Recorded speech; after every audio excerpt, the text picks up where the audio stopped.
Salve a tutti cari lettori, benvenuti o bentornati qui sul canale. Non sono tornata, ok? Non vi flashate, non sono tornata, ma diciamo che questo è un mezzo ritorno.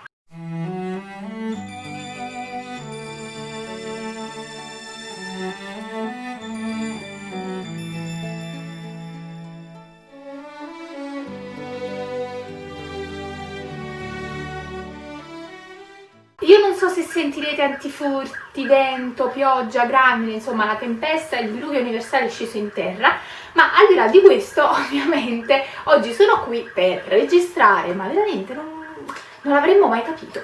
Detto questo, quindi, allora, sembra tutto molto paradossale, perché vi avevo detto per l'appunto che non avrei registrato fino a data da destinarsi ed effettivamente, come potrete dedurre alle mie spalle, in realtà noi ancora non abbiamo iniziato e dal momento che questi lavori secondo me inizieranno non so quando, ho detto voglio approfittare di questi momenti così per caricarvi almeno gli autori del mese, per cui oggi e domenica prossima vi beccherete i due autori del mese che sarebbero dovuti uscire appunto a settembre e a ottobre, ma ciò appunto non era stato possibile. Nel frattempo sto anche già leggendo quello di novembre e di dicembre, quindi se avrò tempo, se riuscirò a leggerli in breve tempo, magari registro anche quei video e in qualche modo noi abbiamo nonostante tutto concluso l'autore del mese del 2020.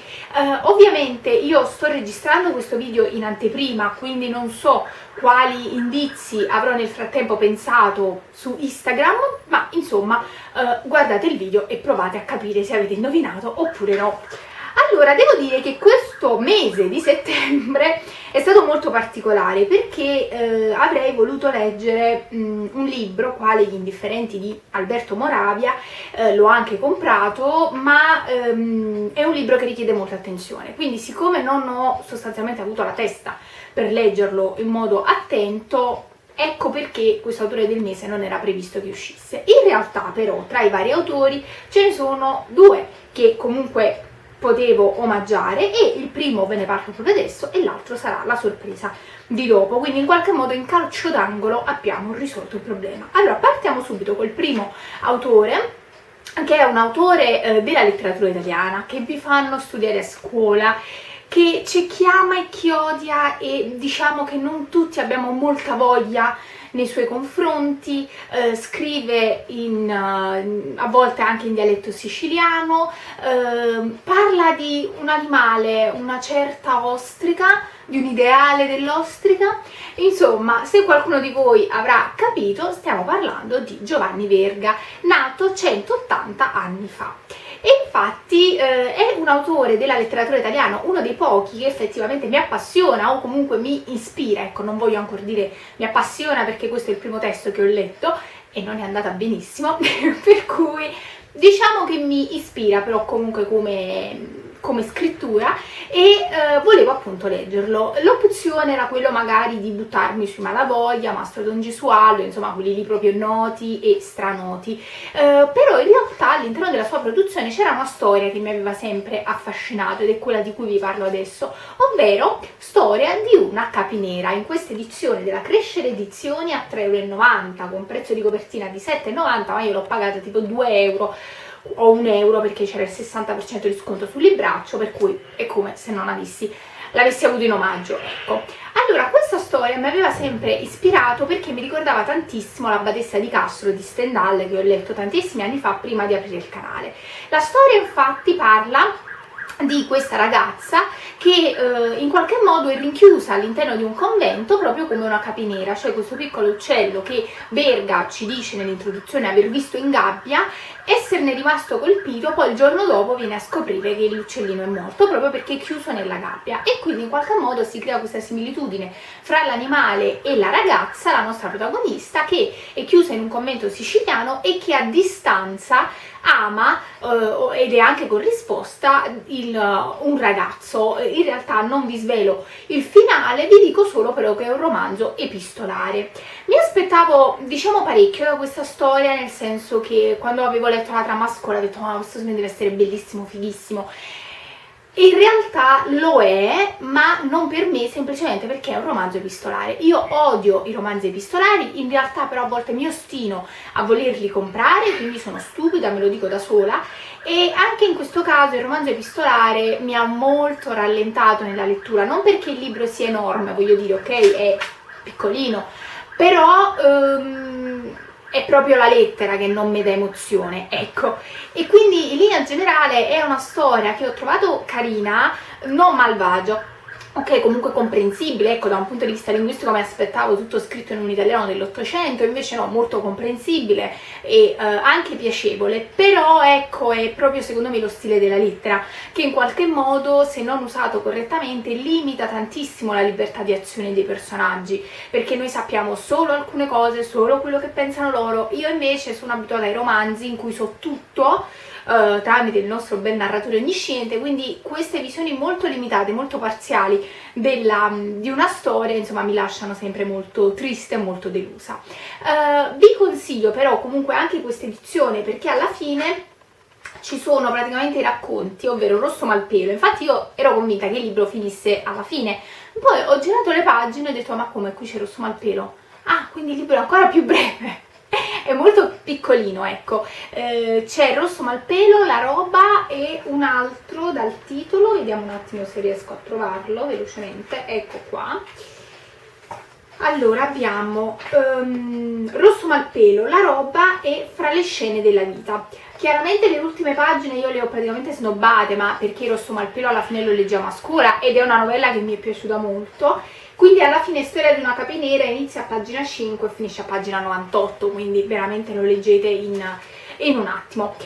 Queste edizioni io non è che le preferisca, dico la verità. A volte quando le vedo sulle bancarelle le snobbo perché spesso le copertine non corrispondono alla storia. Questo capita spesso con Jane Austen, invece in questo caso la trovavo abbastanza coerente. Poi devo dire, il mio primo acquisto con questa casa editrice fu Guerra e Pace e quello mi è piaciuto tantissimo, con una carta molto sottile, quasi trasparente, però quello mi è piaciuto tantissimo, per cui veramente lì ha vinto, insomma, la Crescere Edizioni ha vinto. Però comunque quel che è, quel che non è una storia piacevole, ripeto, non vi cambia la vita, però comunque abbastanza interessante e intrigante. Invece adesso al secondo, o meglio la seconda autrice. Allora, questa autrice io vi avevo chiesto, mi ricordo su Instagram, però non credo di avervi specificato che era per l'autore del mese, chiaramente, perché doveva restare top secret, che volevo leggere qualcosa di Agatha Christie. Quindi vi ho specificato i libri che avevo già letto e quindi vi chiedevo di consigliarmi. Ma come sempre accade sul mio canale, ormai è diventata una barzelletta, quando vi chiedo un consiglio poi faccio sempre di testa mia. Però tranquilli, nella vita non sono così, nella vita quando chiedo un consiglio di solito seguo il consiglio, però almeno in ambito di letture fatemi cambiare idea.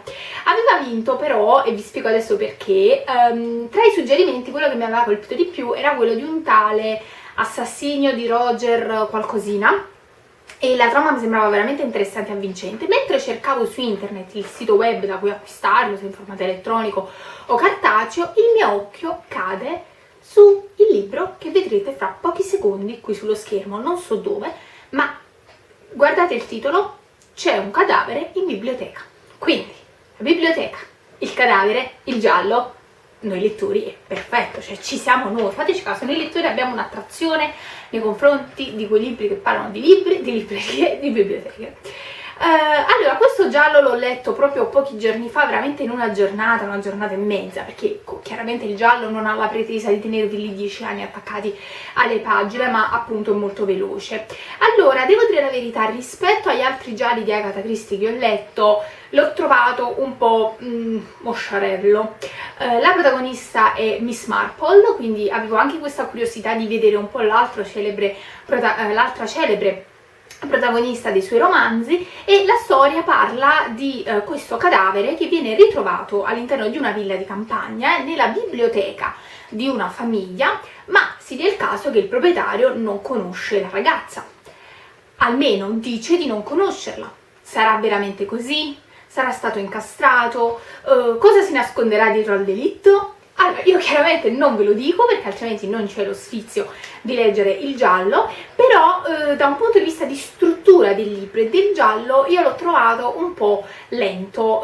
Mi aspettavo prima di tutto che Miss Marple fosse molto più protagonista all'interno dell'indagine, e invece ho notato che forse rispetto a Poirot arriva sì nell'indagine, ma diversamente, ecco, in qualche modo molto dopo l'inizio della prima parte del libro. Viene quasi chiamata, diciamo, perché i poliziotti non sanno dove andare a parare, quindi dicono aspetta, chiamiamo Miss Marple, più o meno.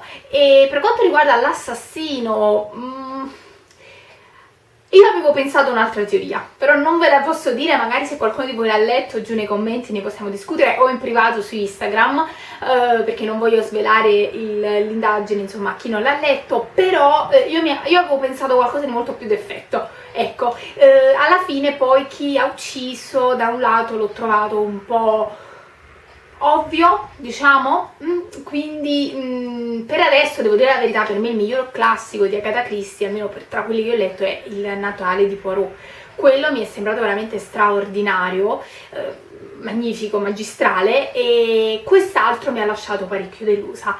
Quindi è stata comunque però una lettura piacevole, un po' come tutti i gialli, e quindi alla fine, voglio dire, leggere un giallo non fa mai male, non muore nessuno nella vita, ma solo nel libro, per cui insomma l'ho trovato comunque molto piacevole. Quindi comunque, diciamo, Agatha Christie in un modo o nell'altro si è confermata ancora una volta, una conferma, diciamo, del saper scrivere i gialli, quindi è un po' la mia ancora di salvezza quando ho bisogno di qualcosa di piccolo, di breve e di veloce, ma allo stesso tempo appassionante. Il video è finito, è stato molto veloce perché i libri erano sostanzialmente molto piccoli. Noi ci vediamo domenica prossima con l'autore del mese di ottobre, quindi in qualche modo recuperiamo in calcio d'angolo tutta la programmazione, e credo che sarà un libro che vi lascerà veramente molto stupiti, vi farà forse rivedere le cose da un punto di vista diverso, vi farà vedere la vostra infanzia da un punto di vista diverso. Quindi noi ci vediamo prossimamente e ricordatevi che la lettura sia sempre con voi. Ciao!